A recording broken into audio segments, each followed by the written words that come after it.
O Espiritismo e as grandes transições. A extinção do cativeiro. O século XIX caracteriza-se por suas numerosas conquistas. A par dos grandes fenômenos de evolução científica e industrial que o abalaram, observam-se igualmente acontecimentos políticos de suma importância, renovando as concepções sociais de todos os povos da raça branca. Um desses grandes acontecimentos é a extinção do cativeiro. Cumprindo as determinações do Divino Mestre, seus mensageiros do plano invisível laboram junto aos gabinetes administrativos, de modo a facilitar a vitória da liberdade. As decisões do Congresso de Viena, reprovando o tráfico de homens livres, encontraram funda repercussão em todos os países.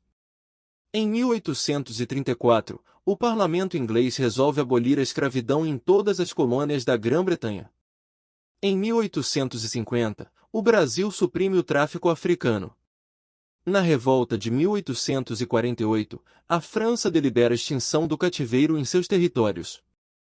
Em 1861, Alexandre II da Rússia declarava livres todos os camponeses que trabalhavam sob o regime da escravidão, e, de 1861 a 1865, uma guerra nefanda devasta o solo hospitaleiro dos estados americanos do Norte, na luta da secessão, que termina com a vitória da liberdade e das ideias progressistas da grande nação da América. O socialismo. Grandes ideias florescem na mentalidade de então. Ressurgem, aí, as antigas doutrinas da igualdade absoluta. Aparece o socialismo propondo reformas viscerais e imediatas. Alguns idealistas tocam a utopia de Thomas More, ou a República Perfeita, idealizada por Platão. Fundam-se as alianças de anarquismo, as sociedades de caráter universal. Uma revolução sociológica de consequências imprevisíveis ameaça a estabilidade da própria civilização, condenando-a à destruição mais completa. O fim do século que passou é o cenário vastíssimo dessas lutas inglórias. Todas as ciências sociais são chamadas aos grandes debates levados a efeito entre o capitalismo e o trabalho. Onde se encontram, porém, as forças morais capazes de realizar o grande milagre da elucidação de todos os espíritos? A Igreja Romana, que nutria a civilização ocidental desde o seu berço, era, por força das circunstâncias, a entidade indicada para resolver o grande problema. Todavia, após as afirmativas do Sílabo e depois do famoso discurso do bispo Strossmayer, em 1870, no Vaticano, quando Pio IX decretava a infalibilidade pontifícia, semelhante equação era muito difícil por parte da Igreja. Entretanto, Leão XIII vem ao campo da luta com a encíclica Rerum Novarum, tentando conciliar o braço e o capital, apontando a cada qual os seus mais sagrados deveres. Se o efeito desse documento teve considerável importância para as classes mais cultas do Velho e do Novo Mundo, tanto não se deu com as classes mais desfavorecidas, fartas de palavras. Restabelecendo a verdade. O Espiritismo vinha, desse modo, na hora psicológica das grandes transformações, alentando o espírito humano para que se não perdesse o fruto sagrado de quantos trabalharam e sofreram no esforço penoso da civilização. Com as provas da sobrevivência, vinha reabilitar o cristianismo que a Igreja deturpara, semeando, de novo, os eternos ensinamentos do Cristo no coração dos homens. Com as verdades da reencarnação, veio explicar o absurdo das teorias igualitárias absolutas, cooperando na restauração do verdadeiro caminho do progresso humano. Enquadrando o socialismo nos postulados cristãos, não se ilude com as reformas exteriores, para concluir que a única renovação apreciável é a do homem íntimo, célula viva do organismo social de todos os tempos, pugnando pela intensificação dos movimentos educativos da criatura, à luz eterna do Evangelho do Cristo. Ensinando a lei das compensações no caminho da redenção e das provas do indivíduo e da coletividade, estabelece o regime da responsabilidade, em que cada espírito deve enriquecer a catalogação dos seus próprios valores. Não se engana com as utopias da igualdade absoluta, em vista dos conhecimentos da lei do esforço e do trabalho individual, e não se transforma em instrumento de opressão dos magnatas da economia e do poder, por consciente dos imperativos da solidariedade humana. Despreocupado de todas as revoluções, Porque somente a evolução é o seu campo de atividade e de experiência, distante de todas as guerras pela compreensão dos laços fraternos que reúnem a comunidade universal, ensina a fraternidade legítima dos homens e das pátrias, das famílias e dos grupos, alargando as concepções da justiça econômica e corrigindo o espírito exaltado das ideologias extremistas. Nestes tempos dolorosos em que as mais penosas transições se anunciam ao espírito do homem, só o Espiritismo pode representar o valor moral onde se encontra o apoio necessário à edificação do porvir.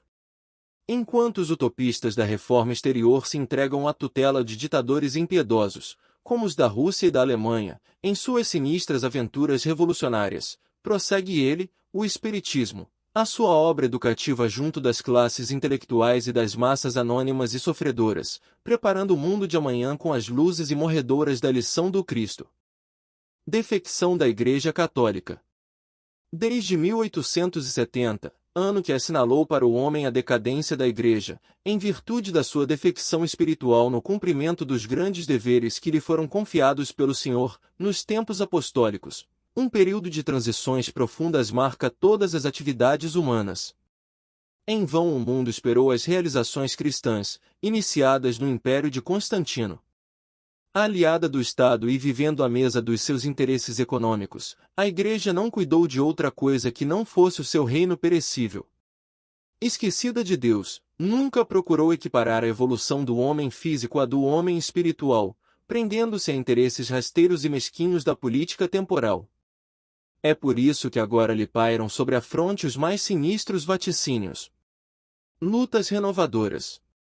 O século XX surgiu no horizonte do globo, qual arena ampla de lutas renovadoras. As teorias sociais continuam seu caminho, tocando muitas vezes a curva tenebrosa do extremismo, mas as revelações do além-túmulo descem às almas, como orvalho material, preludiando a paz e a luz de uma nova era. Numerosas transformações são aguardadas e o Espiritismo esclarece os corações, renovando a personalidade espiritual das criaturas para o futuro que se aproxima. As guerras russo-japonesa e a europeia de 1914 a 1918 foram pródromos de uma luta maior, que não vem muito longe, e dentro da qual o planeta alijará todos os espíritos rebeldes e galvanizados no crime, que não souberam aproveitar a dádiva de numerosos milênios, no patrimônio sagrado do tempo. Então a Terra, como aquele mundo longínquo da capela, ver-se-á livre das entidades endurecidas do mal, porque o homem da radiotelefonia e do transatlântico precisa de alma e sentimento, a fim de não perverter as sagradas conquistas do progresso. Ficarão no mundo os que puderem compreender a lição do amor e da fraternidade sob a égide de Jesus, cuja misericórdia é o verbo de vida e luz, desde o princípio. Época de lutas amargas. Desde os primeiros anos deste século a guerra se aninhou com caráter permanente em quase todas as regiões do planeta. A Liga das Nações, o Tratado de Versalhes, bem como todos os pactos de segurança da paz, não têm sido senão fenômenos da própria guerra, que somente terminarão com o apogeu dessas lutas fratricidas, no processo de seleção final das expressões espirituais da vida terrestre. A América e o futuro.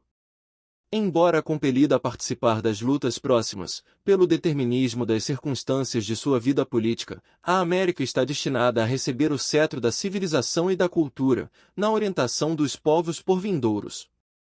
Em torno dos seus celeiros econômicos, reunir-se-ão as experiências europeias, aproveitando o esforço penoso dos que tombaram na obra da civilização do Ocidente para a edificação do homem espiritual, que há de sobrepor-se ao homem físico do planeta, no pleno conhecimento dos grandes problemas do ser e do destino. Para esse desiderato grandioso, apresta-se o plano espiritual, no afã de elucidação dos nobres deveres continentais. O esforço sincero de cooperação no trabalho e de construção da paz não é aí uma utopia, como na Europa saturada de preconceitos multisseculares. Nos campos exuberantes do continente americano estão plantadas as sementes de luz da árvore maravilhosa da civilização do futuro. Jesus. Há no mundo um movimento inédito de armamentos e munições.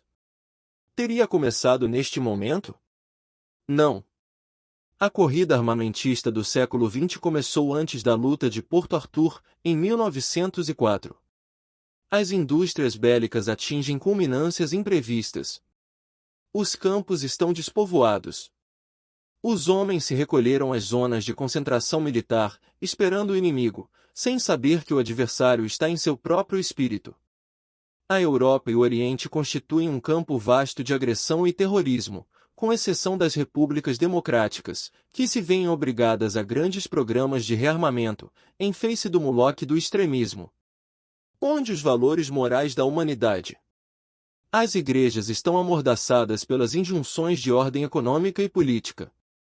Somente o Espiritismo, prescindindo de todas as garantias terrenas, executa o esforço tremendo de manter acesa a luz da crença, nesse barco frágil do homem ignorante do seu glorioso destino, barco que ameaça voltar às correntes da força e da violência, longe das plagas iluminadas da razão, da cultura e do direito. Convenhamos em que o esforço do Espiritismo é quase superior às suas próprias forças, mas o mundo não está à disposição dos ditadores terrestres. Jesus é seu único diretor no plano das realidades imortais, e agora que o mundo se entrega a todas as expectativas angustiosas, os espaços mais próximos da Terra se movimentam a favor do restabelecimento da verdade e da paz, a caminho de uma nova era. Espíritos abnegados e esclarecidos falam-nos de uma nova reunião da comunidade das potências angélicas do Sistema Solar, da qual é Jesus um dos membros divinos. Reunir-se-á, de novo, a sociedade celeste, pela terceira vez, na atmosfera terrestre, desde que o Cristo recebeu a sagrada missão de abraçar e redimir a nossa humanidade, decidindo novamente sobre os destinos do nosso mundo. Que resultará desse conclave dos anjos do infinito? Deus o sabe.